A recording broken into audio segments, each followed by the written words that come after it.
गोविंदाय नमः श्री प्रभु रामचंद्राय नमः। सीतावणी हिंडता एकली शोक करीती ऋषीपुत्री देखिली ते समजता वणी वाल्मिका जवळी नमस्कार करीते पै झाले। कथेचं अनुसंधान गावबा कथा या ठिकाणी सांगतायत। सीता माता वनामध्ये एकट्या हिंडत होत्या, रडत होत्या, भयानक अशा प्रकारचं दुःख आक्रोश करत असताना वाल्मिक ऋषींच्या शिष्याने पाहिलं आणि पाहून गेले वाल्मिक ऋषीपाशी नमस्कार केला, सांगू लागले ते समस्तही मधुर वचनी आवजी ब्रह्मात्मज शिष्या वाल्मिक मुनी अपूर्व न देखिले नैनी एक स्त्री रुदन करीत असे। शिष्य मंडळी वाल्मिकांना सांगतात, महाराज तुम्ही कोण? ब्रह्मदेवाचे आत्मज नारद आणि त्या नारदांचे शिष्य तुम्ही वाल्मिक ऋषी आहात। एक असणारी स्त्री पाहिलेली आहे वनामध्ये, अतिशय दुःख करू लागलेली आहे असं ऋषी मंडळी सांगतात। रूपे तरी मनमथ जननी सुंदर सुकुमार दीर्घ सोनी रुदन करीत सेवनी अभिप्राय मुनी न कळे तिचा। आणि ऋषी मंडळी शिष्य मंडळी सांगतात, ऋषीवर्या एवढं दुःख करते, त्या दुःख करण्याचं कारण काही सुद्धा लक्षामध्ये येणं गेलं। अहो तिचं स्वरूप जर बघितलं तर मदनाची आई असावी, एवढं सुंदर तिचं स्वरूप आहे। तिच्या मनामध्ये डोक्यामध्ये काय सांगता येत नाही, एवढं दुःख ती करायला लागलेली आहे। नवे देवाची देवता नवे गंधर्वाची कांता नवे असुरांची वनिता किन्नरे अशिता ते नव्हे। आणि तिचं रूप जर पाहिले गेले तर ती देवतांची देवा कन्या नाही, गंधर्वाची पत्नी नाही, राक्षसांची सुद्धा त्या ठिकाणी पत्नी नाही, कोणी सुद्धा नाहीये। एवढी सुंदर सगळ्यांच्या पेक्षाही सुंदर आहे असं शिष्यमंडळी बोलतात। नवे जलदेवता नवे ऋषींची ऋषिकांता ऐसे रूपाची देखील अशिता मैतळा माझारी। ऋषीवर्या ती असणारी स्त्री जळामधली राहणारी जळदेवतेची पत्नी नाही, कुठल्याही ऋषीची ती कांता नाही, असं स्वरूप आम्ही कधी बघितलेलंच नाही। एवढी सुंदर ती स्त्री आहे आणि वनामध्ये एकाएकी रडत बसले। अरे स्वामी आपले नयनी पाहावी ते तवरी कष्टोनी तिचा अभिप्राय देखता मुनी सर्वता कळेल तुम्हासी। आणि वाल्मिक ऋषी तुम्ही चला तिथपर्यंत एकदा बघा, आम्ही बघितलंय पण कशामुळे रडती आमच्या लक्षामध्ये येत नाही। तुम्ही चला तिथपर्यंत येण्याचं कष्ट घ्या, तिथं गेल्यानंतर ना तिचा सगळा अभिप्राय मनामध्ये काय आहे तुम्हाला समजेल। गंगा तिरी करी रुदना जैसे अनाथ कोणी नाही दीना त्याची काकुळती न देखा म्हणून कृपाळू तुम्हा श्रुत केले। ऋषी मंडळी वाल्मिक ऋषी काय सांगायचं तुम्हाला, अनाथ असावं, आपल्या मागे पुढे कुणीच नाही, अनाथाच्या परिणती असणारी गंगाच्या तीरावरती रडत बसलेली आहे। जसं मागे पुढे कुणीच नाही असं दिसायला लागलंय। काय तिच्या असणाऱ्या मनामध्ये काय तिला दुःख आहे आम्हाला माहिती नाही, तुम्ही तिथपर्यंत चला, तुम्हाला ते सगळं सांगेल असं शिष्यमंडळी सांगतात। शोकयोग नव्हे ते सती परिभवत दुःखे करी ग्लांती या लागे स्वामिनी शीघ्र गती तिथे दृष्टी पहावे। आणि महाराज तुम्ही काय करा, तिथपर्यंत चला, शोक करण्याच्या योग्यतेची ती स्त्री नाही, एवढी असणारी जगामध्ये सुंदर स्त्री आहे आणि ती शोक करण्याच्या योग्यतेचं नाही। तुम्ही तिथपर्यंत चला, काय तिचा अभिप्राय आहे, काय तिच्या मनामध्ये आहे ती तुम्हाला सांगेल। अफाट दुःख ती करायला लागले ऋषी मंडळी सांगतात। तिचे करावे पूजना तरी तुम्हा योग्य गणित पुण्य त्याही तुम्ही धर्मपरायण मानेल कैसे करावे। ऐका ऐका महाराज ऐका, गुरुवर्या तुम्ही तिथपर्यंत चला, त्या स्त्रीची पूजा करा, तिची जर पूजा केली तर तुम्हाला अगणित पुण्य मिळेल आणि तुम्ही धर्मपरायण आहात। सगळं धर्माचं तुझं सगळं धर्माचे निजज्ञान, सगळ्या धर्माची माहिती तुम्हाला आहे, सगळं ज्ञान तुम्ही परिपूर्ण आहात, जे तुम्हाला योग्य वाटतंय ते करा। तुमच्या निकट अनादुरी रुदन करीत असे सुंदरी मजदारिता नाही म्हणून शरीरी अत्यंत दुःख करीत असे। आणि महाराज आम्ही त्या वनामध्ये पाहिलंय, खूप लांब नाही ते इथंच आहे, ह्याच वनामध्ये खूप दुःख करायला लागले। आम्ही रडताना ऐकलंय ती म्हणते की माझ्या मागे पुढे कोणी सुद्धा नाहीये, अपाट दुःख झालेलं आहे, अशा प्रकारचे शब्द आमच्या कानावर पडले। तुम्हासी आली शरणागत हे स्वामिनी जाणी निश्चित ऐसा कोणी तयांसी वदत धर्मनीती जाणता ऋषी। आणि ती स्त्री खूप दुःख करते, तुम्हाला शरण आलेली, तुम्हाला काकुलतीला आलेली आहे, म्हणून महाराज एकदा तिथपर्यंत चला, तुम्हाला ती शरण आलेली आहे, तुम्ही तिचा स्वीकार करा, सांभाळ करा आणि आपल्या आश्रमामध्ये आणा। तो जो वाल्मिक महर्षी तपस्येचे तपोराशी जेथे मैथिली होती त्या अशा मंडळीचं सगळं बोलणं ऋषी वाल्मिकांनी ऐकलं. तपत तेजानं समर्थवान असणारे ऋषी होते. त्यांना सगळं असणारं पुढचं भविष्य लक्षामध्ये आलं. पूजेचं ताट हातामध्ये घेतलं आणि ज्या ठिकाणी सीता दुःख करत होती त्या प्रदेशामध्ये आले.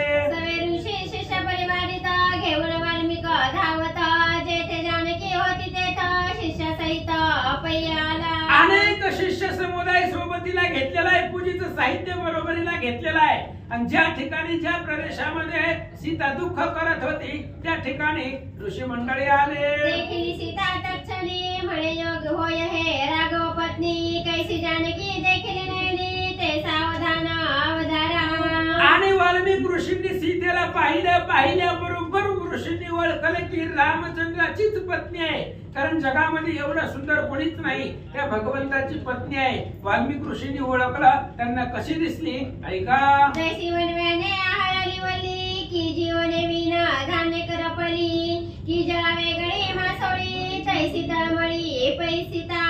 आणि त्या सीता एवढं दुःख करत होते एखादं वनवा लागावा आणि त्याच्यामध्ये असणाऱ्या सगळ्या वनस्पती जळून जाव्या, पाण्यामधला मासा बाहेर काढावा, तशा पद्धतीने शोक करत असताना वाल्मिक ऋषींनी पाहिलं. ऐसे देखोनी सीतेसी मधुर वचनी वाल्मिक महर्षी म्हणे माते तू श्रीरामाची जाय होसी, अजात्मजाची ज्येष्ठ सून तू. आणि त्यावेळेस वाल्मिक ऋषींनी सांगितलं सीते मी ओळखलं तुम्हाला. तुम्ही ब्रह्मांड नायक श्रीरामचंद्राची पत्नी आहे. आजाचा मुलगा राजा दशरथ, त्या दशरथाची तुम्ही सून आहे. वाल्मिक ऋषी बोलतात. मिथिला भूमीचा जनक राजा तयाची सत्य तू आत्मजा, या पतिव्रता होणी तुझा धर्म आगळा धरणीचे. वाल्मिक ऋषी सांगतात सीते ह्या सगळ्या पतिव्रता आहेत. त्या सगळ्या पतिव्रतापेक्षा तू श्रेष्ठ आहे. वैदेहीच्या ठिकाणी असणारा विदेही वर्तन करणारा तो जनक राजा, त्या असणाऱ्या जनक राजाची तू मुलगी आहे. वाल्मिक ऋषी सांगतात. तू आणि सहजा कार्य लागून ते मज कळले जानमणी, त्रैलोकी वर्तते ते तपे करुणी मज ठाऊके असती सीते. आणि सीते तू ज्या कामासाठी या वनामध्ये आलेली आहे, तू ज्या कार्य योजनेत आलेली आहे ती सगळं मला कळलेलं आहे. मी तपानं समर्थ आहे. माझ्या तपाच्या बळावरती सगळ्या त्रैलोक्याचं ज्ञान मला आहे. वाल्मिक ऋषी सांगतात. तू निष्पापा पतिव्रते ऐसे ठाऊके आहे माते, आता माझे पूजते दुःख सांडोणी अंगीकारी. वाल्मिक ऋषीने सांगितलं सीते तू निष्पाप आहे मला माहिती आहे. तुझ्यामध्ये कुठल्याही पापाचा लवलेश नाही. तू निष्पाप आहे मला माहिती आहे. म्हणून पूजा घेऊ सर्व सामान घेऊन तुझी पूजा करायला आलोय. आनंदानं माझ्या पूजेचा स्वीकार करा.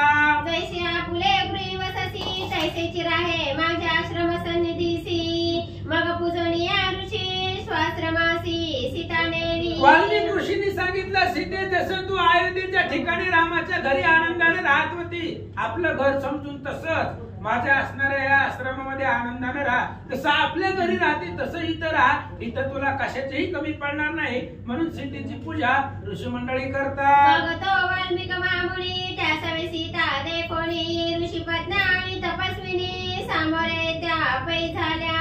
आणि वाल्मिक ऋषींनी सीतेला घेतला, आपल्या आश्रमामध्ये घेऊन चालले. सगळ्या असणाऱ्या ऋषींच्या बायकांनी पाहिलं वाल्मिक ऋषींबरोबरीला सीता आहे, म्हणून त्यांच्या स्वागतासाठी सगळ्या ऋषींच्या मंडळी बाहेर आल्या. ऋषी सीते सहित आला देखोना, मुनी पत्नीही करुणी नमन, म्हणती स्वामी आले ती सीता घेऊन, थोर सुख आम्हा झाले. आणि त्या असणाऱ्या ऋषींच्या बायकांनी पाहिले की वाल्मिक ऋषी सीतेला घेऊन आलेले आहेत. सीता आश्रमामध्ये आणली. सगळ्या ऋषींच्या मंडळींनी पाहिलं, त्यांनाही आनंद वाटला. सीतेला आणि महाराजांना नमस्कार करतात. हे सुंदर चाफे गोरटी दुःख करिता श्रमणी मोठी, सवेची वाल्मिक जगत जेठी बोलते ऋषी पत्न्यांशी. आणि ही असणारी पतिव्रता आहे, ही सीता आहे, सामर्थ्यवान आहे. आणि वाल्मिक ऋषीने आपल्या सोबतीला या ठिकाणी इथं आणलेलं आहे. सगळ्या ऋषींच्या पत्न्यांना आनंद झाला. तेवढ्या वेळामध्ये वाल्मिक ऋषी काय सांगतात. हे सीता म्हणाल कोण वना यावया काय कारण, प्रतारे का सांडिले अवगुण काय इच्छा देखिला. आणि वाल्मिक ऋषी सांगू लागले तुमच्या मनामध्ये प्रश्न पडेल, ही सीता रामचंद्राची पत्नी आहे, मग इथं हे काय की वनामध्ये का आली, ही रडायला का लागली, रामचंद्राने हिच्यामध्ये काय अपराध पाहिला म्हणून तिला वनामध्ये सोडलं. असं जर तुमच्या मनात आलं तर ऐका. तरी सावकाश करून चित्त ऐका धरणीचेचा वृत्तांत, हिचा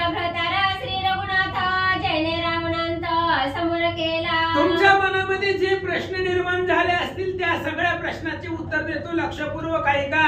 ही श्रीरामचंद्राची पत्नी आहे आणि तो राम आहे, ज्या रामाने त्रैलोक्यावरती दरारा असणाऱ्या रावणाला मारलेला आहे त्या रामचंद्राची ही सीता आहे.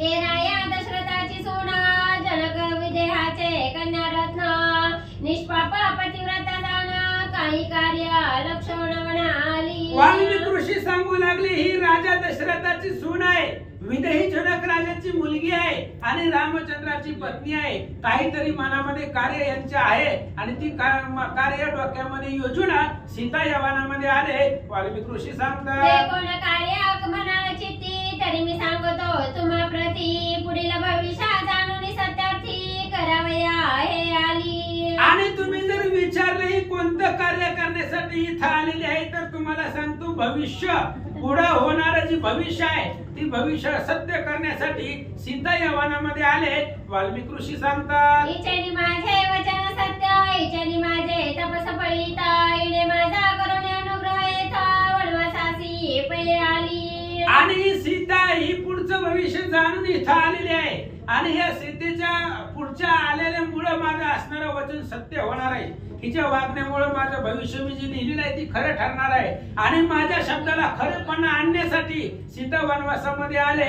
वाल्मिक ऋषी सांगतात हे मिथ्या वाटे लोकांप्रती, हे आदि माया चित शक्ती, जवळ मानिती ब्रह्मादी करुणी. आणि लोकांना बाकीच्यांना खोटं वाटेल पण ही आदिशक्ती जगदंबा आहे. ह्या सीतेचं महिमान, ह्या सीतेचं सामर्थ्य, हिची माया ब्रह्मादिक देवांना सुद्धा कळत नाही असं वाल्मिक ऋषी सांगतात. इथे तुम्ही स्नेह करुण आपल्या समीप राहून, व क्षण क्षणाचे समाधान भ्रमत्वे पूर्ण करावे. आणि तुम्ही हिच्यावरती स्नेह करा, हिच्यावरती प्रीती धरा, हिचे मनोरथ सगळे पुरवा, हिला कोणत्याही प्रकारचा त्रास देऊ नका, हिला व्यवस्थित सांभाळा. वाल्मिक ऋषी सांगतात गौरवणे मुनी पत्न्यासी, मागत वाल्मिका महर्षी, शिष्यां सहित निजाश्रमासी, अतिसंतोषी पै आला.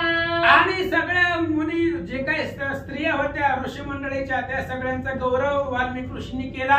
सीतेला आपल्या आश्रमामध्ये आणलं, आपलं शिष्य परिवार घेतलं आणि आपापल्या आश्रमामध्ये वाल्मिक ऋषी निघून गेले. पुढील कथा अनुसंधान, लक्ष्मण करिता अयोध्या गमन, मार्गी सारथी जो सज्ञान, त्या प्रति विलपण दुःख सांगे. पुढच्या प्रसंगामध्ये पुढच्या अध्यायामध्ये लक्ष्मणजी निघालेले आहेत. त्या नदीचं तीर पार करून पलीकडच्या तीरावर लक्ष्मणजी गेलेले सुमंत सारथी आहे आणि जात असताना आपल्याला जे दुःख होत आहे, सीतेला सोडून आपण माघारी चाललोय, ह्या दुःखाचं वर्णन सुमंताला लक्ष्मणजी सांगतील. ऐका. एका जनार्दना शरण, कथारम्य रामायण, समळ तोडी व वंदना, करिता श्रवण एक चित्ते. आणि अशी असणारी रामायणाची कथा आहे, अतिशय सुंदर आहे, पवित्र आहे. ह्या संसाराचं बंधन तोडून टाकणारी रामायणाची कथा आहे. सावध एकाग्र चित्त लक्षपूर्वक ऐका. श्रीवाद रामायणे उत्तरकांडे एकाकारटी एकाया, सीता वाल्मिक दर्शन नाम नव चत्वारी शतमध्याय. गोडा श्रीकृष्णार्पणमस्तु. पुंडलिका